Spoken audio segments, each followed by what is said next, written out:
Hello बच्चों, नमस्कार। आप सभी का बहुत बहुत स्वागत है। आ जाइए बच्चों, सभी लाइव क्लास में जुड़ जाइए। आप लोगों के लिए लेकर आ चुके हैं हम परीक्षा पूर्व अभ्यास प्रश्न पत्र सेट बी का फुल सॉल्यूशन। सेट बी का सॉल्यूशन हम देखेंगे। इससे पहले सेट ए का सॉल्यूशन हमने आपको करवा दिया है। अगर आपको ए सेट का भी चाहिए तो आप वीडियोस में जाकर देख सकते हैं, या आप हमें कमेंट करके बता सकते हैं, हम आपको सेंड कर देंगे। बच्चों, आप लोगों को हम बता देते हैं परीक्षा पूर्व अभ्यास प्रश्न पत्र 2023-24 कक्षा 9वीं सेट बाय ये रहेगा आपका हिंदी का। ठीक है, पूरा सॉल्यूशन हम यहाँ पर देखेंगे, तो आप वीडियो को लास्ट तक देखिएगा। देखिए बच्चों, जितने दोस्त हमारे जुड़ चुके हैं और बाकी अगर कोई आपके दोस्त रह गए हैं तो प्लीज़ आप सभी एक बार उनको शेयर कर दीजिए, ताकि हमारी लाइव क्लास में सभी जुड़ सके। और जो दोस्त हमारे ऐसे हैं जिनको नोटिफिकेशन नहीं मिल रहा है वीडियोस के, तो आप सभी चैनल को सब्सक्राइब करके घंटी की बटन को ऑल पर करिए, ताकि आपको सभी वीडियो का नोटिफिकेशन समय पर मिल सके। चलिए बच्चों, तो बिना देर किए हम स्टार्ट करते हैं पहले प्रश्न से। सही विकल्प को चुनकर लिखिए। बच्चों, प्रश्न कह रहा है हिंदी साहित्य का सर्वाधिक लोकप्रिय महाकाव्य है। तो हिंदी साहित्य का सर्वाधिक लोकप्रिय जो महाकाव्य है उसका नाम है रामचरितमानस। मेघ आए किसकी रचना है? तो मेघ आए जो रचना है बच्चों वो है आपका आंसर मेघ आए, ये रचना, ये पाठ लिखा है सर्वेश्वर दयाल सक्सेना। इसमें आप सही उत्तर लगाओगे। कामैनी एक है, तो इसका आंसर महाकाव्य हो जाएगा। और कांजी हाउस का चौकीदार लालटेन लेकर आता था, खाना देने, पानी देने, मारने, हाजिरी लेने के लिए आता था। ठीक है, अगला क्वेश्चन है समास के प्रकार होते हैं। तो समास के 6 प्रकार होते हैं। इस जल प्रलय में पाठ की विधा है। तो ये जो पाठ की विधा है वो रिपोर्ट आज आपकी हो जाएगी। सभी आंसर आपको सही लगाना है, कोई भी प्रश्न आपको गलत नहीं करना है। तो जितने भी दोस्त हमारे कक्षा 9वीं वाले बच्चे इस वीडियो को देख रहे हैं, आप सभी से रिक्वेस्ट है कि वीडियो को लाइक ज़रूर करिएगा, क्योंकि बिना लाइक के आपकी हाजिरी का पता नहीं चल पाएगा। तो बच्चों, आप लाइक ज़रूर कर दीजिएगा। डिसलाइक भी अगर आपको करना है तो कर सकते हैं, अगर आपको पसंद नहीं आता है कोई दिक्कत नहीं है, पर करके ज़रूर जाइएगा। कैदी और कोयल दोनों ही देश के वासी हैं। कैसे देश के? स्वतंत्र देश के। ठीक है, कैदी और कोयल दोनों ही स्वतंत्र देश के वासी है। ठीक है, आगे बढ़िएगा, अगले प्रश्न की ओर हम बढ़ते हैं। सॉरी, माफ़ कीजिएगा, यहाँ पर गुलाम भी दे रखा है, तो गुलाम अपना होगा। तो कैदी और कोकिला दोनों ही कैसे हैं? गुलाम देश के वासी हैं, स्वतंत्र नहीं होंगे, गुलाम होगा। अगला क्वेश्चन है छंद के अंतिम वर्णों की आवृत्ति कहलाती है। तो उसे हम क्या कहते हैं बच्चों? तुक कहते हैं। तुक आंसर होगा। और करुण रस का स्थायी भाव शोक हो जाएगा। और लेखिका महादेवी के बाबा फारसी और भाषा के जानकार थे। तो लेखिका के बाबा फारसी भाषा और वो जानते थे, तो उसमें आप लगा दोगे उर्दू। उर्दू और फारसी के जानकार थे। अन्य भाषाओं के संपर्क के कारण हिंदी में आने वाले शब्द आपके जो हो जाएंगे विदेशी शब्द हो जाएंगे। ठीक है, उनको क्या बोलेंगे आप? विदेशी। और रीढ़ की हड्डी जो है एकांकी विधा में लिखी गई है। अगला क्वेश्चन आप देखेंगे बच्चों, यहाँ पर सुमित्रानंदन पंत प्रकृति प्रेमी कवि थे। तो सुमित्रानंदन जो पंत है प्रकृति प्रेमी कवि थे। तो इसका आंसर क्या हो जाएगा आपका? पहले का सत्य हो जाएगा। अगला क्वेश्चन है खंड काव्य की कथा वस्तु विस्तृत होती है। तो खंड काव्य की जो कथा वस्तु होती है वो विस्तृत होती है। तो यहाँ पर आपका क्या हो जाएगा? असत्य हो जाएगा। ठीक है, असत्य आप इसमें लिखेंगे। अगला क्वेश्चन डांडे तिब्बत की सबसे खतरे की जगह है। तो इसका आंसर भी क्या हो जाएगा? सत्य। हाँ, सही बात है। और नाटक गद्य की गौण विधा है।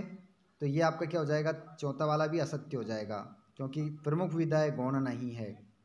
अगला क्वेश्चन मोटाई शब्द में ईप उपसर्ग है। असत्य। पांचवें का भी आंसर क्या होगा? असत्य होगा। और अगला है छठा, नानी के मन में देश की आज़ादी के प्रति जुनून था, तो बिल्कुल क्या हो जाएगा, सत्य। इसमें भी क्या होगा, सत्य होगा। अगले प्रश्न की ओर बढ़ते हैं और यहाँ पर हम जोड़ी देख लेते हैं। कबीरदास को आप मिलाओगे बच्चों, बाह्य आडंबरों का उन्होंने विरोध किया है। उपमा अलंकार के अंग होते हैं 4, और अश्रु का तद्भव हो जाएगा आंसू। और हरिशंकर परसाई प्रेमचंद के फटे जूते। नैतिक का विलोम क्या होगा, अनैतिक। और विभीषिका का मतलब होता है भयंकर। इस प्रकार हमने जोड़ी मिला ली है, सभी सही है 100%। प्रश्न नंबर 5, निम्नलिखित प्रश्नों के एक एक वाक्य में उत्तर देना है। रसकांत किसके अनन्य भक्त कवि हैं, तो इसका आंसर हो जाएगा कृष्ण के, श्री कृष्ण के, या कृष्ण के भी आप लिख सकते हैं। जहाँ काव्य का आधार शब्द होते हैं वहाँ कौन सा अलंकार होता है, तो बच्चों दूसरे का आंसर हो जाएगा शब्द अलंकार। शब्द अलंकार आपका सही उत्तर होगा। सालिम अली अन्य किस नाम से जाने जाते हैं, तो पक्षी वैज्ञानिक। किस नाम से जाने जाते हैं, पक्षी वैज्ञानिक के नाम से जाने जाते हैं कौन, सालिम अली। ठीक है, पक्षी वैज्ञानिक। अगला क्वेश्चन, किसी कार्य को करने या होने का बोध कराने वाले शब्द क्या कहलाते हैं, क्रिया। चौथे का आंसर क्या हो जाएगा, क्रिया। अगला प्रश्न है 5वां, इस जल प्रलय में पाट में सन 1967 की बाढ़ में किस नदी का पानी राजेंद्र नगर में घुस गया था। तो देखिए इसका जो आंसर है, तो बच्चों इस नदी का जो नाम लिखोगे आप लिखोगे पुनपुन। पुनपुन नदी का पानी राजेंद्र नगर में घुस आया था। और इसमें आप जो देख रहे हैं, मेरे संग की औरतें पाठ में लेखिका कितने भाई बहन थे, 6। आप लिख लेना 6 आंसर आपका सही हो जाएगा। उसके बाद यहाँ पर आप देखेंगे भक्ति काल को स्वर्ण युग क्यों कहा जाता है, छायावाद की कोई प्रमुख 2 विशेषता लिखिए। इन सभी के उत्तर अगर आप गूगल पर भी सर्च करोगे तो आंसर मिल जाएगा। फिर भी मैं आप लोगों को बता देता हूँ, अगर आपको इनमें से कोई से भी प्रश्न का उत्तर चाहिए तो आप मुझे एक बार कमेंट करके बता देना। हमारा टेलीग्राम चैनल भी है जिसकी लिंक डिस्क्रिप्शन में दे रखी है। वहाँ से अगर आप टेलीग्राम को ज्वाइन नहीं कर पाते हो तो क्या करेंगे, आप टेलीग्राम पर जाकर सर्च कर लेना फ्री संस्कृत कोचिंग क्लासेस, वहाँ पर ज्वाइन कर लेना। वहाँ पर मैं सभी प्रश्न के आंसर आपको प्रोवाइड करवा दूंगा। ठीक है, तो इतना आप कर लेना बच्चों। इनके आंसर कुछ भी मुश्किल नहीं है, आप आराम से कर सकते हैं। लेकिन सबसे कठिन जो होते हैं ऑब्जेक्टिव के आंसर मिलना होता है, जो मैंने आपको बता दिया है। लेकिन और भी यहाँ पर क्वेश्चन है, अंधे की लाठी होना एकमात्र सहारा, टेढ़ी खीर होना कठिन काम, ये 2 प्रश्न के आंसर मैंने बता दिए। ठीक है, अगला क्वेश्चन भी देख सकते हैं आप।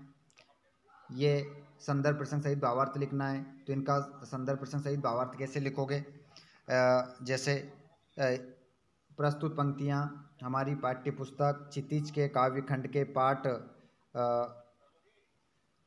साकिया से ली गई है, इसके रचिता कबीरदास जी है। इस प्रकार से आप लिखेंगे। ये तो संदर्भ हो गया, प्रसंग और भावार्थ यहाँ पर लिखना है। अगर आपको नहीं आता है बनाना तो कमेंट करके बताना, मैं आपको सेंड कर दूंगा। आगे देखें बच्चों, जल है तो कल विषय पर आपको क्या लिखना है, एक अनुच्छेद लिखना है। आगे हम बात करें तो ये आपके गद्यांश पद्यांश से अपठित। और उसके बाद में अपने कक्षा शिक्षक को अर्ध दिवस के अवकाश हेतु एक आवेदन पत्र लिखिए। मतलब यहाँ पर अवकाश का प्रार्थना पत्र के लिए आपसे कह रहा है, आधे दिन की छुट्टी लेना है आपको। और ये निबंध आ चुका है, हमारे वृक्ष, प्रथम मित्र, पर्यावरण प्रदूषण, मेरी पुस्तक और आदर्श विद्यार्थी के गुण, जीवन में खेलों का महत्व। किसी एक विषय पर आपको निबंध लिखना है। तो बच्चों पूरा पेपर सॉल्यूशन करना है आपको। किसी भी प्रश्न को सोल्व करने में प्रॉब्लम आए तो बस एक कमेंट करके मुझे याद कर लीजिएगा। ठीक है, मैं आपको आंसर प्रोवाइड कैसे भी करवा दूंगा। ठीक है, तो शेयर कर दीजिए अपने सभी दोस्तों को। अन्य वीडियोस भी आपके मिलते रहेंगे, चैनल को सब्सक्राइब जरूर करिएगा। धन्यवाद, थैंक्स फॉर वॉचिंग, जय हिंद।